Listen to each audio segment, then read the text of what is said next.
Hello, my name is Danny Wilten. Welcome to part 2 of the overview of the research that I've done ever since 2011. It's now January 2014. In part 1, we went over a lot of things. What we really went over at the very beginning, which I appreciate most of you putting up with, that are past the idea that of the proving that needed to be done in order to see that we could actually see these things. That took a little bit of time. But after we did that and we established our repeatability of seeing that in these various cathedrals across Europe that the Orion Nebula, but specifically the trapezium of the Orion Nebula, was extremely important in all of these places. We established credibility, we established repeatability. We saw that I predicted that there was a black hole of some sort in the center of the trapezium. You might notice right here that this eye that is in the center of this triangle is the representation of what we have when we take a look at a vortex. As a vortex spirals into the center, you actually get a shape which is an eye. This is where this comes from. So we established several different pieces of repeatability. One was the infrared versions in Karlskirch, in St. Mary's Cathedral, which was done in 1500, Assamkirch, which was a painting done in 1700s.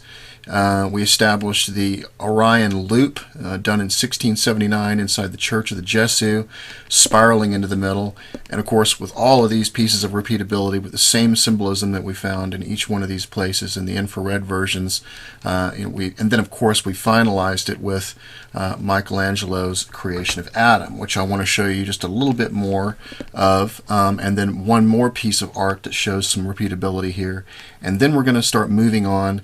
And we're going to start taking a look at the temple architecture, why it's important, how it's associated to the body, the geometry of this stuff, and then we're going to move to Egypt and show the connections that we have between Egypt and the Christian symbolism. Now, mind you, there is so much information in all of this that I cannot cover all of it in detail in an overview video. But what I am going to do is I'm going to point you to where these sets of videos are so that if you want to pause the particular video that we're in, go view the details in these other videos, and then come back and finish it, you're more than welcome to. But I'm going to try to keep this as an overview video as we move along, because I obviously can't cover all of the detail in this, or it would take days. So let's go ahead and move on. Let's take a look at Michelangelo's painting again of the creation of Adam. Remember, that's associated to a brain, and the trapezium, which is actually what you're looking at right here, that's associated to the area regarding the pineal gland. And the pineal gland has something to do with the vortex that we saw sitting inside the Orion Nebula. So let's take a look at that piece of art again real quick. Okay, so here's the art. What I've got here is I've got layers right here. Now, I want to show you, remember in the Church of the Jesu, one thing that we did was we used layering, and we erased various parts to see that what was underneath them, to make sure that we were lined up and looking at the same things. Well, we're going to do the same thing on that one real quick, and we're going to take a look at one more piece of art that he did, which is called the Conversion of Saul. That's another very important piece, and it shows the same symbolism with the trapezium. And then, of course, once again, we have that symbol of Christ inside the trapezium again. And all of this ties to Kabbalah. We're going to see that the people that are associated with these things, there's a certain set of people that we see popping up the whole time. These people are Athanasius Kircher, which was a Jesuit priest, but he was also heavily into Kabbalah. Michelangelo, we have Bernini, which we're going to look at. El Greco played a part, which I've already shown you some of, and his artwork as well. But they obviously had some kind of a mystical understanding of reality beyond what most people had. Now remember, Athanasius Kircher, which we'll take a look at, who was an advisor to Bernini. We're going to see some more of this here in just a little bit, but let's finish this up real quick. I'm going to turn on our Orion Nebula, which is on top of it. Okay, and then we're going to zoom in to about 200%.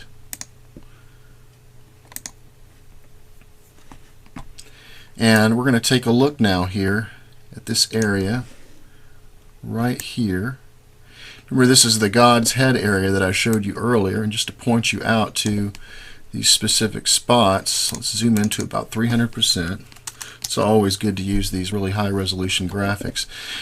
And this is what you're looking at. You're looking at God's head right here, and where I have my mouse pointer, this is the ear. You can see the inside of the ear right here. You can see the earlobe, how the ear comes around. You can see the hair coming up. You can see the cheek. You can see the ridge of the eye right here. This opening right here is his mouth, and this coming out is his beard. So what we're going to do is we're going to erase certain parts so you can actually see what's under it. Now remember how big that painting is. So the ear right here is a very, very small part of that. So if I erase this, we can see that the ear is right underneath it. This right here is his eye area. His cheek, obviously, is right here. And then this is his mouth, this opening right down here. Okay. Now, keeping that where it is, what we're going to do, I'm just going to back out of that real quick, and we're going to slide over here, and this is Eve right here. And we're going to back out just a little bit so you can see more of this. So this is Eve right here, and this that you see moving along, this is the arm of God coming all the way around right here. But what we're going to do is we're going to erase part of the face of Eve, and you can see that the face is in the same place. And then this right here is the arm.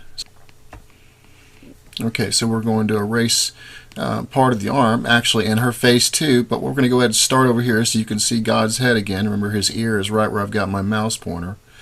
So let's go ahead and erase that area so you can see God's head. Here's his arm coming around here, so we will see his arm as it moves around.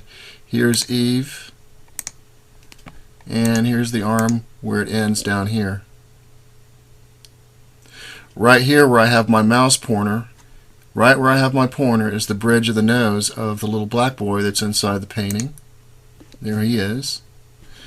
And then right up here you have this these shaded areas that actually form what looks like the symbol for pi right here.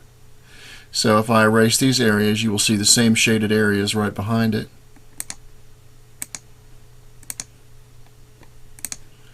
And there's our same shaded areas right there with this boy right above God's shoulder. The grid comparison has also been done as well. So let me just show you the grid comparison real quick. So in these two images, what you see is an actual grid comparison where I have it labeled A through double E, and then 1 through 23. So we're just going to spot check a couple of these things, and then I'm going to show you the next piece of art. So let's take a look at God's ear real quick, because that's a very easy one to take a look at. And we notice that God's ear is located at 6, and if we move down, it is located at 6K. Okay, so 6K. Here's K, and here is 6 right here going across. So let's go ahead and take a look at 6K over here. Here's 6 going across, and here's K. So K moving up all the way until 6, and there we are right at God's ear again. We could test the mouth if we want to. The mouth is located at 8.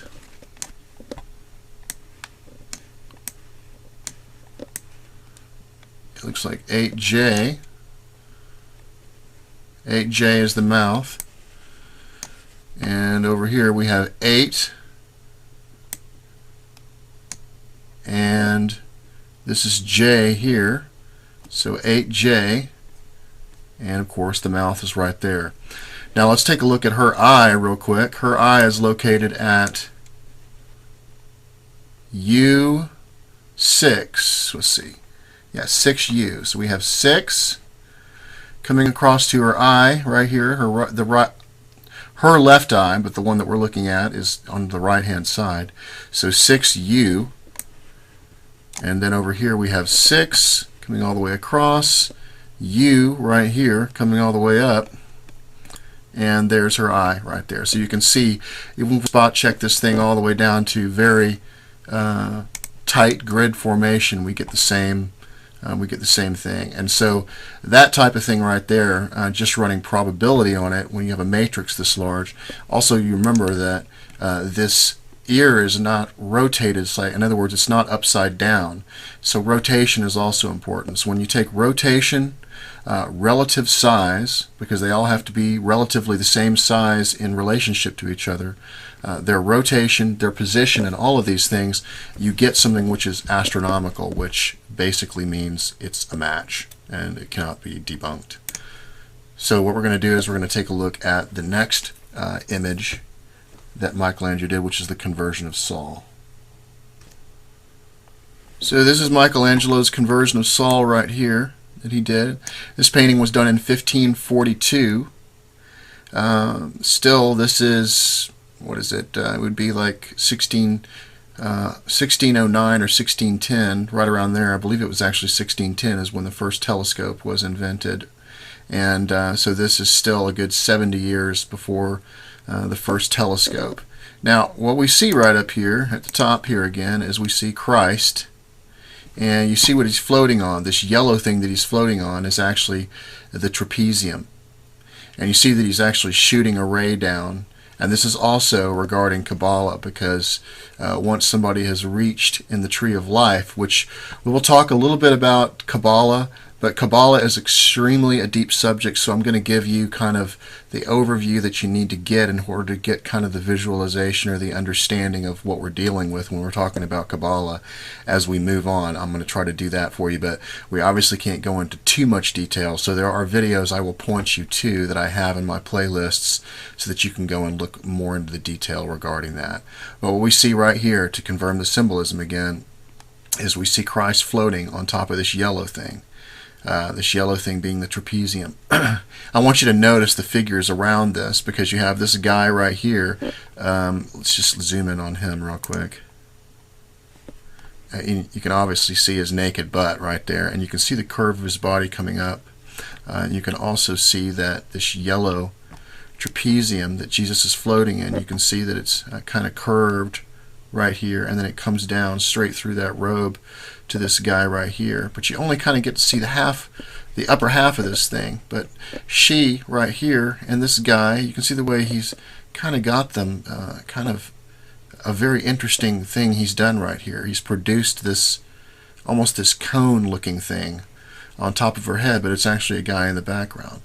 But what he's actually done is he's produced the outer layer of the whole trapezium right here in the same angle. Another guy I want you to take a look at right here, which was used. We have this guy going this way now. He's laying down, moving this way, and his head and his hair and his back and his body, these are all going to play a part in what we're going to see here. So now let's turn on our here's our Orion Nebula again.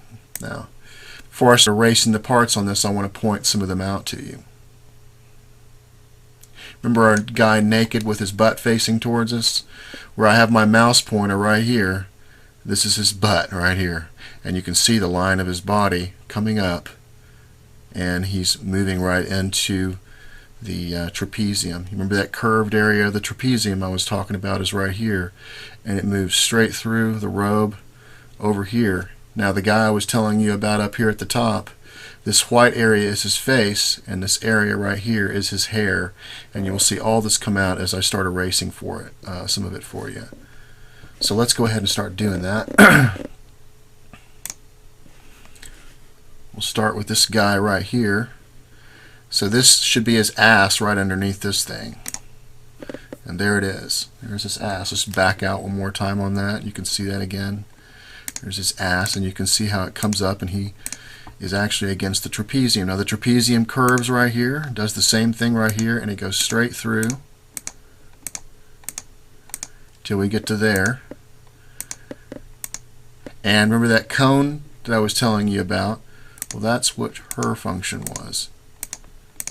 And so here's our trapezium right here. Now this guy that you see right up here, this white area is his face, and the other area is his hair. And we're going to zoom into about 400% so that you can see this. So this is this guy right here. Let's back out again real quick so you can see that. Take a look at his hairline and his face. This right here would be right under his ribs. And moving back, we have his butt area. And if we back out on this thing to about, say, 200%,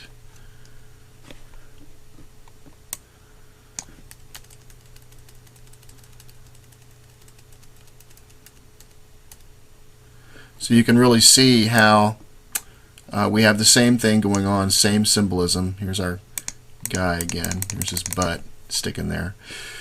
So you can see how Michelangelo has now done this extremely in high detail twice. And I have another image for you to take a look at right here, where I've kind of broken it down for you in slides. And so here is this guy right here, and here he is standing up, and you can see his butt all the way through. Here's our guy right here, and here's the trapezium all the way through, and here she is right next to this guy all the way through. You can see the same images. You can see the curvature of the top of the trapezium and everything. So here's our another repeatability, and he's actually done it again. And this is just one last image I wanted to show you real quick of that one guy standing up. You can really see the detail of his body all the way through, and the line of his body coming up right here. But you can really see how all this just comes together and what Michelangelo's done. It's almost as if these guys were pulling from some kind of a dream state. They're pulling from something that was almost abstract and then objectifying it into art. I don't know exactly how it was done. I can't tell you if it was done consciously, which I suspect that it is. It has been done consciously. I think these things were done in order for us to figure this stuff out later on. We know that from Dr. Rabbi Benjamin Bleck, we know that Michelangelo did not like the Pope. We know that some of these Kabbalists did not like the Pope, and what they were trying to show, or they were trying to do, is get us back into our roots again, because, and this is what Rabbi Benjamin Bleck talks about as well.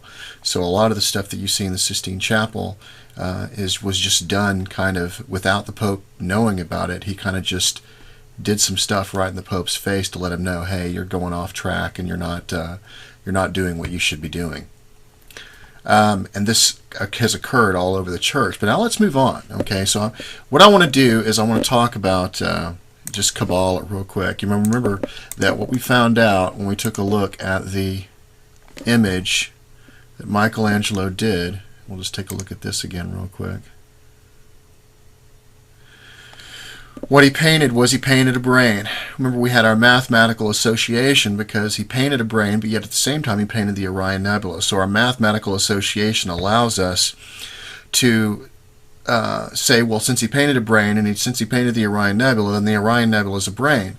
And as we saw that when we took a look at the images of the brain itself,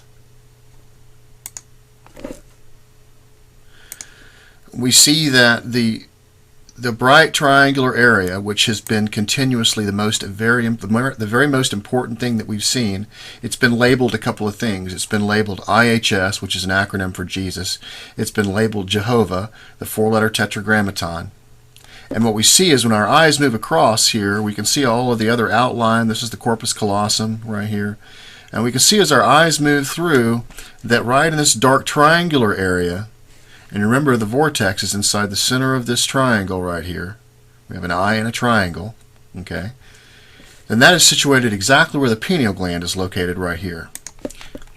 Now, the reason this is important when we talk about Kabbalah is because what Kabbalah is really describing is it is describing God in the way that God manifests himself into the universe.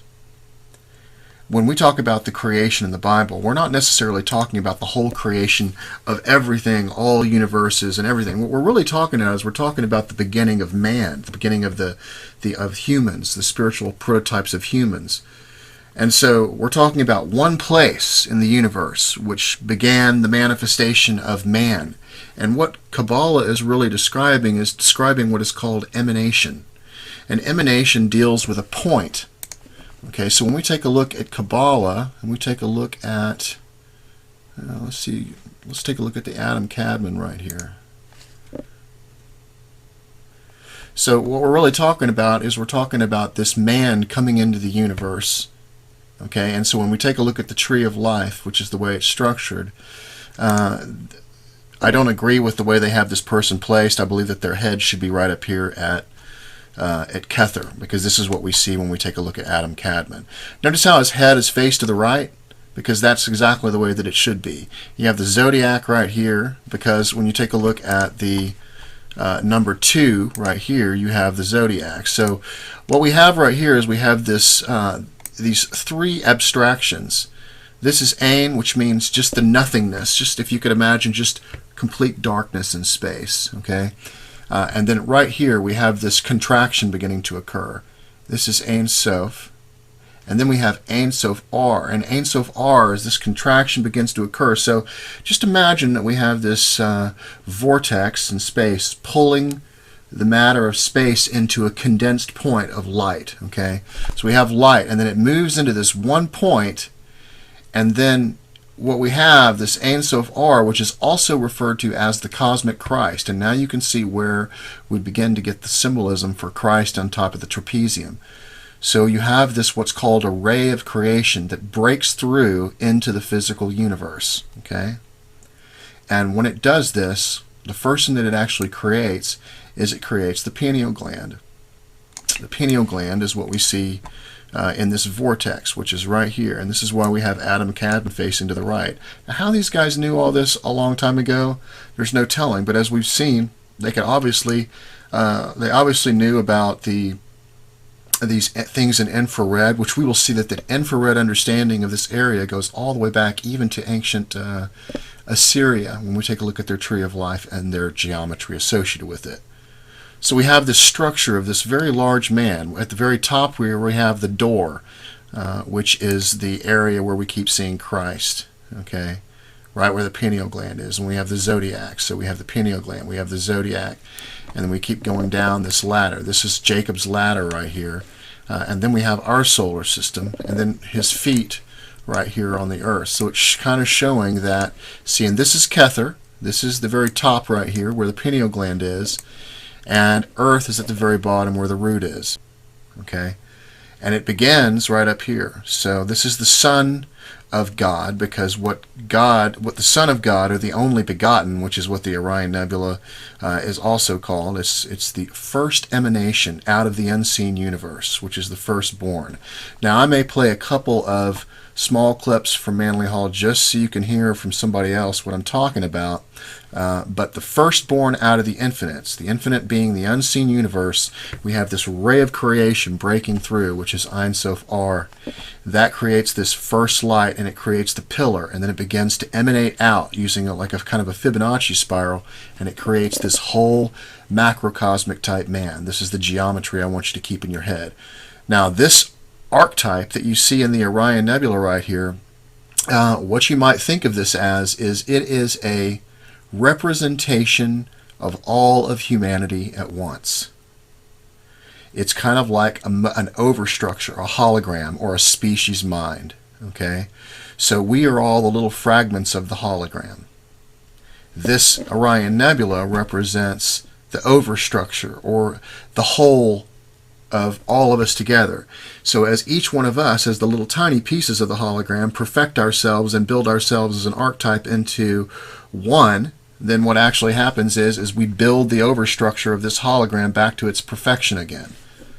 Okay, so that's about as much detail as I'm going to go into as far as Kabbalah right now, but the thing to keep in mind is that the trapezium is where things first came into existence, and it represents the pineal gland of a very large macrocosmic man. As you can see right here in this church, we see the same kind of symbolism. It's the Trinity.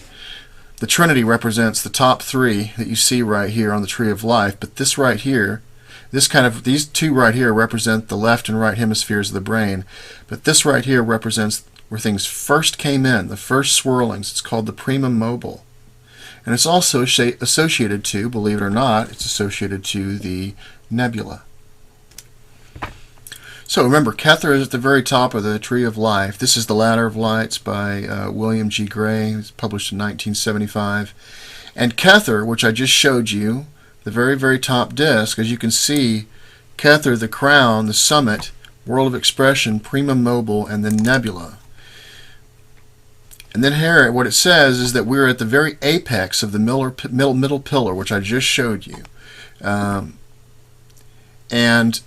Kether not only signifies the crown in a regal sense, but also the summit of any height, especially a mountain or a pillar. So I want you to think of what I showed you at the very beginning, the pyramid. This represents the area which is the very top of the pyramid. And we're going to see how that comes into play when we take a look at some of the stuff in Egypt. So let's take a look at the proper way that we're supposed to be reviewing the way this looks. So, okay, so here, if you notice the Fibonacci spiral that comes out, so look at the brain. The brain would be equivalent to the Orion Nebula.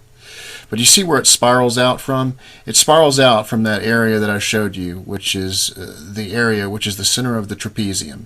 So you have this spiral occurring, coming out, and you see as it passes down here and it separates the head from the body. And then when it comes back around and it passes right through the end of the sacrum. So if we take a look at the Tree of Life on top of this now, this is the area of Kether right here. So this center area would be right where the trapezium is coming out, and then you have these two areas right here. So these three areas represent the pineal gland and the two hemispheres of the brain. But this is a very large macrocosmic man. So we have the nebula up here at the top. So as things come into existence, they swirl. They come around, and then you have these areas that represent the orbits of the 7 planets and so forth. So let's take a listen to something real quick. This is what Manly Hall has to say in his Kabbalah Unveiled, and you'll see what I'm talking about.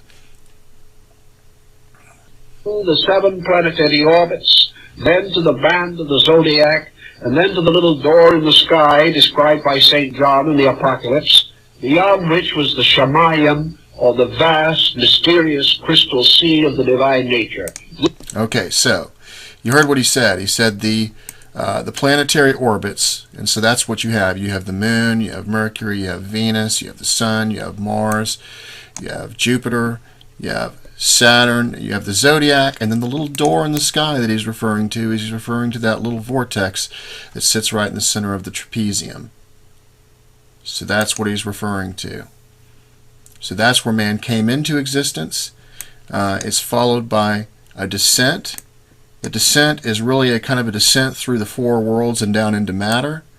And then, of course, to a resurrection or regeneration occurs, and then we ascend back up the ladder again through the little door up in the sky. And according to what we're seeing in the cathedrals, and according to what we're going to be seeing in Egypt and the geometry and all these other cultures, we're going to see that this seems to be the way that reality is actually structured. And there's a lot of evidence to prove that this is the case. All right, and just to finalize this Kabbalah discussion, and then we'll start taking a look at the temples and so forth, I wanted to just kind of go over this with you real quick. This is from The Secret Teaching of All Ages, and this is Manly Hall, and he's describing the Kabbalistic Tree of Life. The 4 Kabbalistic trees described in the preceding chapter were combined later by Jewish scholars into all one inclusive diagram, and termed by them not only the Sephirothic but also the archetypal or heavenly Adam According to some authorities, it is the heavenly Adam and not a terrestrial man whose creation is described in the opening chapters of Genesis. Out of the substances of this divine man in the universe was formed. In him it remains, will continue even after dissolution shall resolve the spheres back into their own primitive substance. So what we see that this first man came into existence through the pineal gland, which is the first Adam. The first Adam is also the Christ also. Christ coming into existence, or God manifesting, coming through from the unseen universe into the seen universe. So although that there is ultimately there is only one God, what we have is this God, this one God, which starts to create divisions within inside himself. And so what we see is the first creation, the heavenly Adam, the celestial Adam, which is the same thing as the heavenly Adam, is also the same as the Orion Nebula trapezium coming into existence. There's one other area that this can also be confirmed, and this is from the Gospel of the Egyptians. This is Gnosis text. And so remember, the last one we read was Kabbalah. Now this is Gnosis. This is Gospel of the Egyptians. And listen to this. Then there came forth from that place the cloud of the great light, the living power, the mother of the holy incorruptible ones, the great power, the Morotho. And she gave birth to him, whose name I name, saying 3 times, which is this right here. For this one, Adamus, same as Adam, is a light which radiated from the light. He is the eye of the light. Okay, so now we're thinking of that vortex which sits right in the center of the trapezium of the Orion Nebula. For this is the first man. He through whom and to whom everything came into being, which is just what we saw described in the Kabbalah tree of life. With out of his substances the universe was formed. So I want you to imagine a black hole in your head, or what Nassim Haramein may describe as a white hole, which basically means that things come out of it, stars, and it produces things rather than sucking them into it. Okay, remember, because we also know that Jehovah, he creates the stars, right? So he creates the stars, the constellations of the southern skies. It's all kind of coming together for you now. And then we have the same thing, the first Adam, which is right here, which is that area, which is what's being described. So the first thing that comes into existence is the pineal gland, which might be thought of as a white hole, which Nassim Haramein calls it, where you have these stars being produced coming out of this vortex area into the manifested or seen universe. And from those substances, the universe is formed. So we have a metaphysical combination of both the material universe and also mind. Ultimately, everything is mind, but it's manifested into or moves down. And this is what really the fall of man was. The fall of man was really a move from the unseen universe down into the material world, because we see the material, or we see earth, down at the very bottom where the tree of life is, at the very bottom. But the material world, or what they call Malkuth, which sits at the very bottom of the tree of life, is also a shadow of Kether. And as we will see when we get into Egypt, we will see how that the shadow of the Orion Nebula is actually on the earth as well, which is actually also described by Hermes Trismegistus as well. Okay, so let's move on. So we have a pretty good understanding of Kabbalah. We pretty much understand how this manifestation came into being. So now let's take a look at the Church of the Jesu. This is the Church of the Jesu. This is where we saw that one painting called Triumph of the Name of Jesus, where you have that large spiral going into the middle, which is where the Orion Nebula is. Now, interestingly, the design of this says, although Michelangelo, at the request of the Spanish cardinal, he was going to design this thing for free, but Michelangelo actually died. And the person that took this over was, well, the artwork that we see inside of this was taken over by Bernini. But Bernini was actually just the assistant.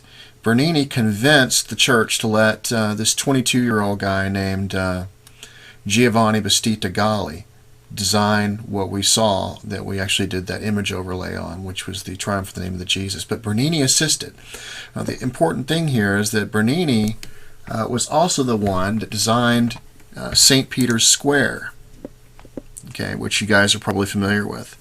And so he did the design of that. But now we know we're familiar with the the tree of life. We're familiar with Adam Kadmon.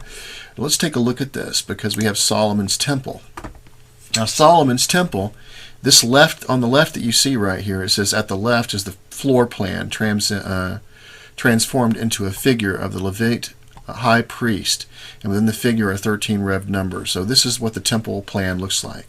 As we can see, this looks just like a human figure, and we're going to see that this temple design using Solomon's temple or something very similar to it is all over the ancient world. It's even in the Hindu cultures as well, but it's specifically in ancient Egypt, and even the geography in ancient Egypt of the whole Nile is actually mimicking the geometry of the human body, as we will see when we go on.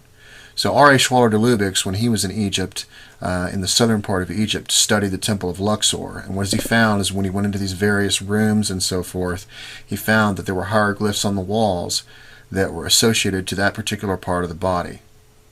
Well, now we've got this plan right here. This is the way Solomon's temple looks. And we see these incense altar. There's one right here. And then we see the Ark of the Covenant. And then we see what's called the Holy of Holies. So let's take a look at what he did, because he designed St. Peter's Square. And Bernini, being a Kabbalist, knew exactly what he's doing. Let me show you. Oh, and just for your information, if you want to know any more about some of the detail as far as Kabbalah goes, or the first man being created, all this stuff's going to be found on my starter videos. The All-Seeing Eye in the Sky is a great one for understanding the association to the human body, what all this means. It goes into some detail with Kabbalah. It also has some clips from Manly Hall in it. The Anthropos video, the Descent, this is the vision of Hermes, which is describing basically the same thing as emanation, which is what we see in Kabbalah. So when we take a look at these various cultures, that's the one reason to read around. And now we know that when we read these other things, that when we come back and take a look at the Bible, we can see that the two atoms that were created in the Bible, the very first one is what's being described right here. This is the first atom that came into existence. Now St. Peter's Square and the temples and Solomon's temple, I have a list down here. So if you want to take a look at any detail on any of these, go ahead and click on it. So I'm going to give you an overview now of what Michelangelo, or what Bernini did. So let's take a look here. And we're going to take a look at this image right here. So Bernini designed St. Peter's Square, but he also designed it after Solomon's temple. And as we can see right here, he has designed this thing to the same proportions and the same geometry as Solomon's temple. When we get up here into the head area, we can see that when you perform an overlay, that these same areas correspond to the Ark, the Holy of Holies, which is where the chair of St. Peter and the altar is inside the Vatican, right here where the Holy of Holies is. And we can see the pelvis area down here. So he's actually placed the Holy of Holies where the altar is, right where the pineal gland is located on the body. Here's the overlay with an actual skeleton. We can see the geometry is the same. You can see these two areas right here are the legs moving down all the way down to the feet area. And then let me show you the interesting thing about St. Peter's chair, which is right where the pineal gland is located. So here is our altar. So this is the same symbolism that we've seen in all these other ones. We have our sunburst and we have our particular symbols. The one with on the right with the figure with his arms stretched out, which is right where this is, and then we have our other one, which is our crescent moon sticking right out into here. And then if you remember, we had one more down here, this right here, which corresponds to this guy right here, these guys. So here's our crescent moon, the guy with his arm sticking out, and then we have this guy right down here, and the same symbolism is corresponded inside here. And this sits in all of St. Peter's Square. It sits right where the pineal gland is located, and so we have another confirmation. Now this confirmation is the whole St. Peter's Square. So you can see that this confirmation is still coming into play, and now you can see how this area, how they have specifically associated it to the pineal gland, and Bernini did this. And Bernini also assisted inside the Church of the Gesù for the other one as well. So we have Michelangelo and we have Bernini, two of the best artists of their time, and they understood Kabbalah, and they were also assisted by Athanasius Kircher, which was a Jesuit priest, but also knew Kabbalah and was considered the father or the founder of Egyptology as well, and probably one of the last men to know everything. Here's the human body. This is actually an X-ray or a body scan of someone, so I could get the right proportions and everything of the human body. And I want you to see what we have here, because the porch area, which is the pelvis area, you can see the geometry of the body. So the porch area sits right where the root is located on the tree of life. If you notice where the heart is located, right here on both of these, is relatively where this incense altar is. And then you have the head, where the Holy of Holies is located right here.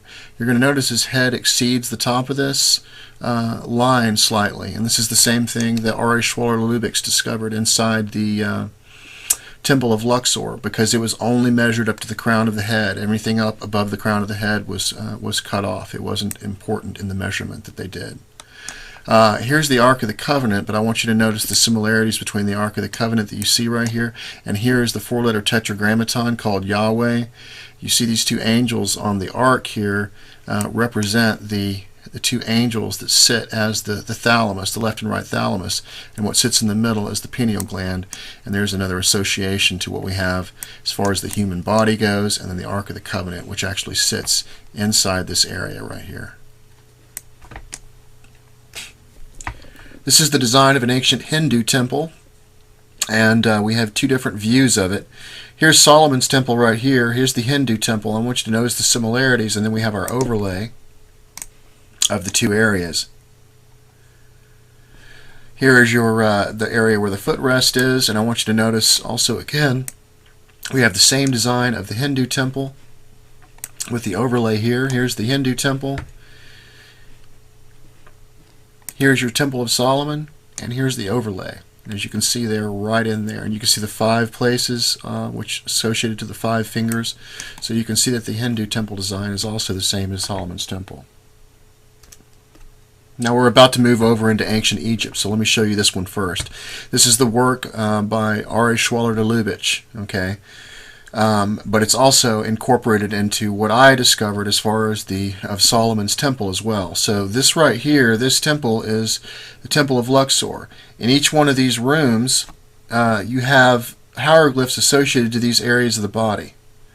So this is what R.A. Schwaller-Lubitsch discovered. And he discovered that this temple design is associated to the body. Now, what I noticed was that when I looked at this, that the geometry of the upper half of this thing was the same as what I saw when I saw Solomon's temple. So when I began to put this together, I saw the same things. And when I laid the body on its side, and I took a look where the incense altar and where the Ark of the Covenant is located, what we see that it's located where the heart is, and right up here where the head is in the pineal gland area. So now we're moving into Egypt. So let's take a look at another one.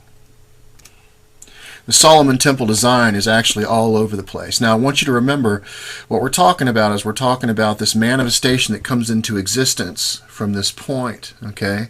And what Manly P. Hall, and if you watch the video I have called The First Man, what all these gods are is that ancient Egyptians were not they were not concerned with all of these being separate gods. What they understood these as is they were different aspects of the same one. So we have the same God coming into existence, but all these guys right here that you see are different aspects or personalities of one particular god, which was the Osiris. Okay. So down here, what you have is you have Anubis, and this is the Temple of Solomon, obviously overlaid on top of this. And what you see behind here, this is the Osiris Hall of Judgment. So it's really one human body, but it's really showing a pathway up to Osiris, which is the pineal gland. So you have Anubis leading this person into the temple. And they get to a certain area, and then their heart is weighed against the feather of truth. And the person that records that is Thoth. And if you notice, he's standing right on top of this incense altar, where the heart is weighed against the feather of truth. And then you have Horus, and he's the door. So now you have this door into the house of Osiris. And here you have Osiris. Now Osiris hieroglyph is an eye on a throne. And as we've seen, the eye, which is the vortex, is what we have sitting in the center of the trapezium. And that is the doorway into the unseen universe. So what we see is that the Osiris Hall of Judgment is just another copy of the Solomon's Temple, but it's showing other information inside here. It'd also be interesting to note too, these columns that you see right here in hieroglyphs, from there all the way to here where it ends, there are 33 columns. And if you're familiar, there's 33 degrees in the Freemasonry, and also the 33 is associated with the 32 paths plus the extra path. It's also associated to the spinal segments, the spinal column moving up.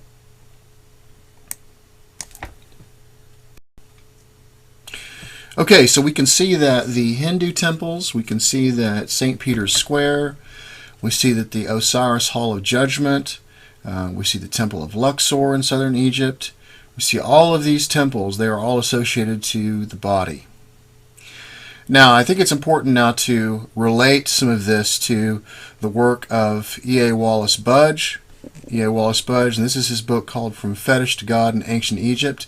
If you're not familiar with E.A. Wallace Budge, he is one of the main people that have deciphered much of the ancient hieroglyphics and cuneiform texts. And he has performed an association here, and we're going to see that all of these things we're talking about, from Osiris in ancient Egypt to what we see in these cathedrals, we're all talking about the same manifestation, the same God. It's just that over history they've been named different things. And so there's been all of this just fabrication that has occurred, especially over the recent years, about what these various things are. But when we actually do the research and look into the symbolism, we find that it's all dealing with the same God coming into manifestation, same God that created man, and the same manifestation. They're just told in different stories. Well, E.A. Wallace Budge did a comparison of these various things, even going back into ancient Samaria as well. And we're going to see how all this kind of ties together when we begin to take a look at some of the hieroglyphs and temples, as we take a look at some of these reliefs and so forth. So let's read what he has to say here. He says, we may now compare the cuneiform characters for Asari. Now, Asari is one of these gods that you're familiar with. He's one of these guys in the winged disc that you see. That is Marduk. And the transcription of them into hieroglyphs. The group of wedges which are read Asari is, and this is what he shows right here, and it's composed of two distinct characters. The first has the well-known meaning of tent, or dwelling, or resting place. And when you think of tent, you might think of a triangle. And the second has the meaning of eye, and is placed inside the sign for tent. So the eye is inside the tent, so you have an eye and a triangle. The two signs by which these are transcribed in Egyptians are a seat or a throne and an eye. And we see that the eye and the throne is the hieroglyph for Osiris. Okay, so we can see how this is coming together. An eye in a tent, which is our eye in the triangle, which we've seen so far, the vortex, also called Jehovah, also called IHS, Christ. These are all referring to the same thing. Now the sign is followed in the text by two cuneiform characters. These form a title of Asari and are read in Sumerian Ludug, and they mean good man or being. Thus we have Asari, meaning good being, but we find in the Egyptian texts that one of the principal titles of Osiris is Un-Nefer, and that means good man or being. And it seems clear that this is the title of the Egyptian translation of the cuneiform, this right here, that there is little doubt that the Egyptian Asar, which is Asar is the true name for Osiris in Egyptian, is the equivalent of the Babylonian Asari. So we see that over these various cultures, everything is referring to the same thing. It's referring to the same area that we've already pointed to. The eye in the tent is also the eye of providence, and the eye of providence is also mentioned in Kabbalah. But what we're going to see is when we start taking a look at the reliefs for the ancient Assyrian relief, that the same geometry is there. On the top of the tree of life, which we've seen in Kabbalah, in their version of it, they have a winged disc, and we're going to see why this is important as well. Okay, so that pretty much concludes part 2. Part 3 has already been completed, so it should follow soon. The next thing we're going to take a look at in part 3 are going to be the reliefs. We're going to show the comparison to the reliefs. We're going to take a look at Egypt, and we're going to move all the way up to the Nile Delta, which we're going to go over something very special and talk about the pyramids, the missing capstone, and kind of wrap everything up as far as this overview goes. So stay tuned for our final part 3, which will be coming out shortly.